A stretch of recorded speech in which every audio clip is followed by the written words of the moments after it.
Hello friends. आज हम लोग जानेंगे बीएसएस इंजीनियर के बारे में। बीएसएस से इंजीनियर को ही हम लोग ऑपरेशन एंड मेंटेनेंस इंजीनियर बोलते हैं। और बीएसएस इंजीनियर को ही हम लोग फील्ड इंजीनियर बोलते हैं। फील्ड इंजीनियर इसलिए बोलते हैं कि बीएसएस इंजीनियर जो होता है वो फील्ड में काम करता है। तो चलिए जानते हैं आज बीएसएस इंजीनियर के बारे में। और हाँ, अगर आप न्यू हैं तो मेरे चैनल को सब्सक्राइब कर लीजिए प्लीज। बीएसएस इंजीनियर मीन्स होता है बेस स्टेशन सब सिस्टम इंजीनियर। ठीक है। जो ये बीएसएस इंजीनियर जो होता है ये फील्ड में काम करता है। मतलब आपको एक एरिया दिया जाएगा, मतलब एक आपका लोकेशन रहेगा। जैसे कोई डिस्ट्रिक्ट है तो डिस्ट्रिक्ट में जितने भी मतलब टावर है, जैसे 100 साइट है या 80 साइट है, तो एक एरिया आपको दिया जाएगा। वो आपको उस एरिया के जितने भी साइट है उसका आपको मेंटेन करना है। और हाँ, अगर आप बीएसएस इंजीनियर ज्वाइन करना चाहते हैं तो आपको 3 साल के कम से कम 3 साल का एक्सपीरियंस होना चाहिए प्रोजेक्ट में। ठीक है। तो ये ध्यान में रखिएगा। बीएसएस इंजीनियर की क्वालिफिकेशन क्या होनी चाहिए, आप देख सकते हैं। आपको बीटेक करनी पड़ेगी, आपको बीई आप कर सकते हैं, डिप्लोमा भी कर सकते हैं। और ये सब आपका जो है ब्रांच है, आप कौन सा ब्रांच ले सकते हैं आप देख सकते हैं यहाँ पे। ईएनसी है आपका, मतलब इलेक्ट्रॉनिक्स एंड कम्युनिकेशन हो गया।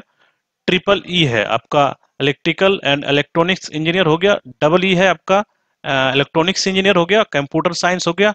आईटी हो गया। इलेक्ट्रिकल हो गया। और यहाँ पे एक सवाल आपका उठ रहा होगा सर कि ये सभी इंजीनियर ही टेलीकॉम में ज्वाइन कर सकता है, सिविल नहीं ज्वाइन कर सकता है, मैकेनिकल नहीं ज्वाइन कर सकता है? कर सकता है। तो अगर आप सिविल इंजीनियर हैं या मैकेनिकल इंजीनियर हैं और आप स्टार्टिंग से ही, जैसे आप बिगनिंग से ही आप टेलीकॉम सेक्टर में काम कर रहे हैं और आपके पास एक्सपीरियंस है, आपके पास नॉलेज है, आपके पास स्किल है, तो आप टेलीकॉम में भी काम कर सकते हैं। ऐसा नहीं है, मेरा बहुत सा दोस्त ऐसा है जो सिविल से बिलोंग करता है, मैकेनिकल से बिलोंग करता है, वो टेलीकॉम सेक्टर में काम कर रहा है। तो ऐसा कुछ नहीं है, आप ज्वाइन कर सकते हैं। डिप्लोमा में भी अब ये सब ब्रांच है, अब ये सब ब्रांच करके आप टेलीकॉम में ज्वाइन कर सकते हैं as a engineer. Basis engineer, ज्यादा सैलरी के ही बारे में मेरे वीडियो के नीचे पूछा जाता है, क्योंकि भाई पैसा ही सबसे जरूरी चीज है। तो सैलरी के बारे में भी पूछा जाता है। तो दोस्तों, जो बीएसएस इंजीनियर के जो सैलरी है आप कितना एक्सपेक्ट कर सकते हैं? जो मिनिमम है 2,75,000 है, मतलब आप मैक्सिमम 6 लाख जा सकते हैं। यहाँ पे आप देख सकते हैं लो है, एवरेज है और हाई है। और ये मैंने आपको एक नॉलेज के लिए बताया, हो सकता है आपको 6 लाख से ऊपर भी मिल जाए। आपका हो सकता है मिनिमम इससे आपका ज्यादा सा स्टार्ट हो। ये डिपेंड करता है कि आपके पास कितना एक्सपीरियंस है पिछले कंपनी में, और पिछले कंपनी आपको कितना पे कर रही थी, मतलब पिछले कंपनी में आपका कितना पेमेंट था। एज पर कंपनी पॉलिसी, अगर आप किसी कंपनी में ज्वाइन करते हैं और किसी पिछले कंपनी से न्यू कंपनी में जंप करते हैं तो 20% इंक्रीमेंट देता है, तो वो भी उसके ऊपर भी आपको डिपेंड करेगा। ठीक है। और जो बीएसएस इंजीनियर का जो सैलरी है वो डिपेंड करता है लोकेशन के ऊपर, मतलब आप कहाँ पे बीएसएस इंजीनियर है। मतलब अगर मेट्रो सिटी में तो ज्यादा दोस्त, मेट्रो सिटी कॉस्टली होता है, आप वहाँ पे रूम लीजिए या कुछ भी खरीदिए तो कॉस्टली होता है, तो वहाँ पे जो है कंपनी थोड़ा पैसा बढ़ा के देती है, पैकेज बढ़ा के देती है। और नॉन मेट्रो सिटी में है क्या, कॉस्टली नहीं होता, चीप होता है, तो आप वहाँ पे थोड़ा सा कम पैकेज दिया जाता है। ठीक है। तो ये आपका क्लियर हो गया। चलिए नेक्स्ट देखते हैं बीएसएस इंजीनियर की ड्यूटी के बारे में कि बीएसएस इंजीनियर की ड्यूटी क्या है, रिस्पॉन्सिबिलिटीज क्या है और आपको क्या करना पड़ेगा। तो यहाँ पे आप देख सकते हैं, फिर यहाँ पे देख सकते हैं बीएसएस इंजीनियर को ही हम लोग ऑपरेशन एंड मेंटेनेंस इंजीनियर बोलते हैं। आप ध्यान में रखिएगा, बीएसएस इंजीनियर मतलब you must work in field, and BSS engineer also called field engineer in telecom sector. जैसे हमने आपको बताया कि बीएसएस इंजीनियर को ही हम लोग फील्ड इंजीनियर बोलते हैं। ठीक है। टेलीकॉम सेक्टर में you must know about telecom software which is using for BTS and transmission. आपको जो है दोस्त सॉफ्टवेयर का नॉलेज होना बहुत जरूरी है। जो भी बीटीएस पे आप काम करने के लिए जा रहे हैं, जैसे आपको 2G है, 3G है, 4G है, 5G है, और ट्रांसमिशन में भी आपका डिफरेंट डिफरेंट इक्विपमेंट रहता है आपका। तो जो भी सॉफ्टवेयर मतलब आप रनिंग में है तो वो सॉफ्टवेयर का आपके पास नॉलेज होना चाहिए, आप तभी आप ट्रबल शूटिंग कर सकते हैं जब बीएसएस इंजीनियर।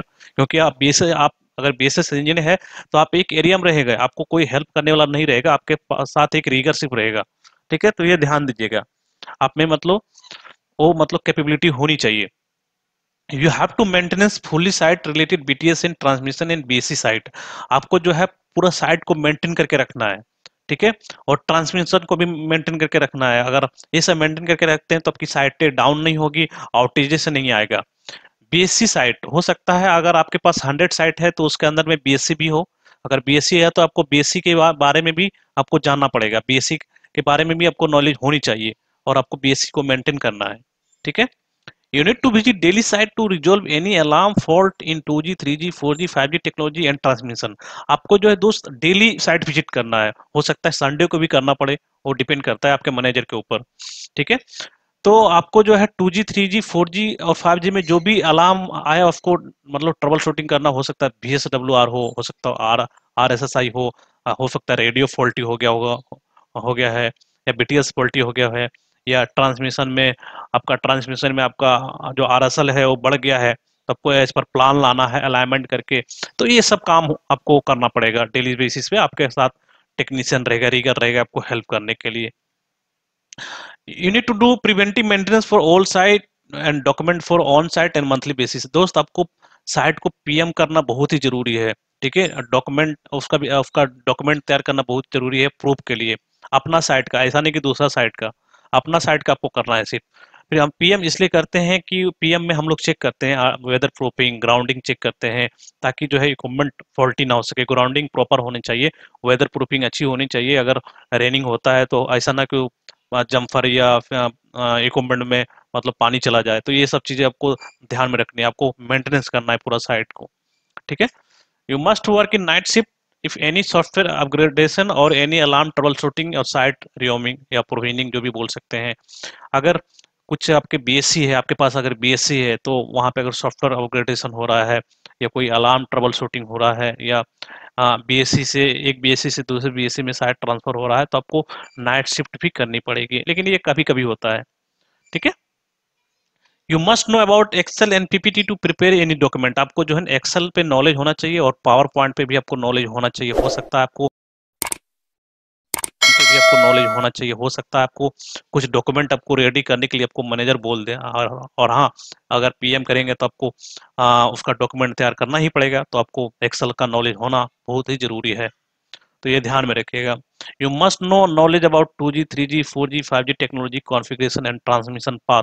दोस्तों अगर आप बीएसएस इंजीनियर है तो आपको जो है 2G का मतलब कॉन्फ़िगरेशन पता होना चाहिए, मतलब कितने हार्डवेयर है, कौन सा केबल का कनेक्टिविटी किस प्रकार है, कहाँ से इवन आ रहा है, ये होना चाहिए। 3G में भी आपको नॉलेज होना चाहिए कि कितने आरएफ मॉड्यूल है, कौन सा आरएफ मॉड्यूल है, किस तरह से ऑप्टिकल का कनेक्टिविटी होता है, कौन सा पोर्ट में कनेक्ट करना है। 4G में भी वही आपको जानना पड़ेगा, 5G में भी जो भी टेक्नोलॉजी का कॉन्फ़िगरेशन है, कनेक्टिविटी, आपको उसका जो है नॉलेज अच्छी तरह से होना चाहिए। ट्रांसमिशन पाथ का भी अच्छी तरह से नॉलेज होनी चाहिए। अगर आप बीएसएस इंजीनियर हैं तो ट्रांसमिशन पाथ है कि आपका कहाँ से माइक्रो आ रहा है, कौन सी साइट से आ रही है, क्या आपका मीडिया है, कहाँ से मीडिया आ रही है, बहुत से ऐसी चीजें है दोस्त, उसका आपको नॉलेज होनी चाहिए। You need to keep backup for all site in your company laptop. आपका जो है ना सभी साइट का बैकअप लेना बहुत ही जरूरी है। आपको 2G का लेना है, 3G का लेना है, 4G का, 5G का, ट्रांसमिशन का भी बैकअप ले लीजिए। ट्रांसमिशन का ले सकते हैं कि कौन सा फ्रिक्वेंसी मतलब फार एंड में है, कौन सा नियर एंड एंड में है, कितना पावर है। तो और 2G का भी ले सकते हैं। बैकअप इसलिए हम लोग लेते हैं कि अगर हो सकता है रेनिंग सीजन में या हाई टेम्परेचर या कोई भी कारण बस अगर मेरा हार्डवेयर फॉल्टी चला गया हो, तो हम मेरे अगर लैपटॉप में बैकअप रहेगा तो हम साइट को तुरंत ही मतलब रिस्टोर कर सकते हैं, जल्दी से जल्दी हम रिस्टोर कर सकते हैं। नहीं, अगर बैकअप नहीं रखेंगे तो फिर हो सकता नॉक से कब आपको मेल पे वो बैकअप फाइल भेजेगा, फिर आप रिस्टोर करेंगे, तो इसमें आपका आपका भी टाइम का कंजप्शन होगा, आपका भी टाइम जाएगा। तो ये चीजें ध्यान में आप रखिएगा। आपको बैकअप आपको आपके कंपनी के लैपटॉप में ही रखनी है, ऐसा नहीं कि अपने लैपटॉप में रखिए और रूम पे रखिए, ऐसा नहीं, आपके कंपनी के लैपटॉप में ही रखिए। Ability to work without supervision. आपको मतलब कोई भी हेल्प करने वाला नहीं है दोस्त। अगर ये जो बीएसएस इंजीनियर है, आपको एक एरिया दे दिया जाएगा, तो वहाँ पे आपको अकेले काम करने की क्षमता होनी चाहिए, और हाँ, आपके पास टेक्नीशियन रहेगा तो आपको हेल्प करेगा, लेकिन जो आपको टेक्निकल चीज में आपको मतलब काम करने की क्षमता होनी चाहिए। You must have knowledge about earthing and grounding for site. दोस्त आपको अर्थिंग एंड ग्राउंडिंग का नॉलेज होना चाहिए। अगर आप पीएम करने के लिए जा रहे हैं तो आपको देखना पड़ेगा कौन सा अर्थिंग कहाँ से आ रहा है, कौन सी ग्राउंडिंग कहाँ से आ रही है, ये ग्राउंडिंग सही है कि नहीं, ये अर्थिंग सही है कि नहीं। हो सकता है आपको मेजरमेंट भी करनी पड़े कि कितना ओम है। ठीक है, तो ये ध्यान में रखिएगा। You must have knowledge about power infra और एनी टाइप साइट। आपको जो है ना पावर और इंफ्रा को भी नॉलेज होनी चाहिए। अगर आप मतलब कोई भी साइट हो, जैसे जीबीटी हो या आरटीटी हो या मोनोपोल हो या रूफटॉप हो, कोई भी साइट हो, कोई भी पावर प्लांट हो, तो उसका जो है ना आपको एटलीस्ट नॉलेज होनी चाहिए। और आप सोच रहे होंगे सर हम तो टेक्नीशियन नहीं है, हम क्या करेंगे ये सब नॉलेज रखकर। दोस्त आपको ये सब नॉलेज होनी चाहिए। हो सकता है आपको टेक्नीशियन का नॉलेज ना हो, तो आप देख सकते हैं कि आपके जो बीटीएस है एक मतलब कितने एमसीबी पे चल रहा है आपका। ऐसा नहीं कि आपका जो बीटीएस का 16 एम्पेयर का एमसीबी चाहिए और 32 एम्पेयर का चल रहा है, तो हो सकता है कि मे बी फ्लक्चुएट कर सकता है। तो स्टैंडर्ड एमसीबी रखनी चाहिए। ठीक है। आप सोच रहे होंगे सर 16 एम्पेयर यूज करनी चाहिए, तो हम तो 32 एम्पेयर की यूज कर रहे हैं, तो ये तो ज्यादा है और अच्छा रहेगा। ऐसा नहीं है। ठीक है। एक स्टैंडर्ड एक लेवल होता है, आपको उसी को मेंटेन करना है, क्योंकि इलेक्ट्रॉनिक्स इक्विपमेंट है जो भी आपका वहां पे यूज करते हैं टेलीकॉम में, इलेक्ट्रॉनिक्स इक्विपमेंट है और नेगेटिव पावर हम यूज करते हैं, तो ये ध्यान में रखिएगा। गुड ट्रबल शूटिंग स्किल, मैंने आपको बताया कि आपको जो है ना अलार्म रिजोल्व करने के लिए आपको अच्छा स्किल होना चाहिए। जैसे आपको आरएसएस आ गया, बीएसडब्ल्यूआर आ गया, रेडियो फॉल्टी हो गया, ऑप्टिकल फॉल्टी हो गया, तो आपको मतलब तुरंत आपको मतलब ऐसा आपके पास दिमाग होना चाहिए कि आप तुरंत उसको रिजोल्व कर सकें। आपके पास टेक्निक होनी चाहिए रिजोल्व करने के लिए। ऐसा नहीं कि आपके पास ऑप्टिकल केवल फॉल्टी हो गया और आप रिप्लेस करने में उसको आप दिन भर लगा रहे हैं। तो ये सब चीजें आप ध्यान में रखिएगा। तो चलिए ये सब हो गया, तो आपके काम के बारे में, आपकी रिस्पॉन्सिबिलिटी के बारे में, आपको क्या करना चाहिए नहीं करना चाहिए। और चलिए देखते हैं करियर के बारे में दोस्त। और जैसा मेरे वीडियो के नीचे में बार बार पूछा जाता है सर कि करियर क्या है, करियर क्या है। एक तो पहले ज्वाइन नहीं करेगा, उसके बाद भविष्य के बारे में सोचता है। तो चलिए हम बता ही देते हैं आपको करियर क्या है। बीएसएस इंजीनियर का करियर क्या है? अगर आप बीएसएस इंजीनियर में काम कर रहे हैं, आपके पास एक्सपीरियंस है, तो आप जंप कर सकते हैं, सीनियर बीएसएस इंजीनियर बन सकते हैं। सीनियर बीएसएस इंजीनियर क्या होता है कि आप सब जितने भी बीएसएस इंजीनियर है आप उसको आप बता सकते हैं, ऑफिस में बैठकर बता सकते हैं कि ये इस तरह से काम करो, ये इस तरह से अलार्म क्लियर करो। बीएसएस इंजीनियर से ही आप फॉल्ट मैनेजमेंट इंजीनियर बन सकते हैं। मतलब आप बीएसएस इंजीनियर तो आप फील्ड में काम कर रहे हैं, ये नॉक मतलब ऑफिस में, तो यहाँ से फील्ड से ऑफिस आप स्विच कर सकते हैं। ठीक है। फिर बीएसएस इंजीनियर से ही वेंडर कोऑर्डिनेटर बन सकते हैं आप। फिर वेंडर कोऑर्डिनेटर से आप वेंडर मैनेजर भी बन सकते हैं। सॉरी, वेंडर एरिया मैनेजर बन सकते हैं, वेंडर हेड मैनेजर बन सकते हैं, वेंडर कस्टमर मैनेजर बन सकते हैं आप। मतलब वेंडर कस्टमर मैनेजर क्या होता है कि आपको मतलब डील करना है। जैसे आप वेंडर है तो हो सकता है आपका नोकिया और एरिक्सन से डील करना है। हाँ, कितने साइटें हैं, क्या है, नहीं है, इस तरह से। सीनियर बीएसएस इंजीनियर से आप बीएसएस मैनेजर भी बन सकते हैं, आपके पास अगर 8-9 साल का एक्सपीरियंस है तो। फिर बीएसएस मैनेजर से बीएसएस मैनेजर जो हो गया आपका क्लस्टर मैनेजर हो गया। फिर सीनियर बीएसएस मैनेजर हो गया आपका। फिर क्लस्टर हेड मैनेजर बन सकते हैं, क्लस्टर हेड से आप सर्कल हेड बन सकते हैं। फॉल्ट मैनेजमेंट इंजीनियर से आप बीएससी इंजीनियर बन सकते हैं, बीएससी इंजीनियर से senior BSc engineer, fault management manager, फिर fault management head for circle. फिर मैंने आपको ये बता ही दिया कि इस तरह से बन सकते हैं। तो ये आपका एक दोस्त जो पाथ है फ्यूचर का, जो मैंने आपको बता दिया कि इस तरह से आपका करियर है। लेकिन इसके अलावा भी करियर है आपका, आरएफ में है, प्लानिंग में है, इंटीग्रेशन में है, बहुत सारी सब मतलब आपका करियर है टेलीकॉम सेक्टर में।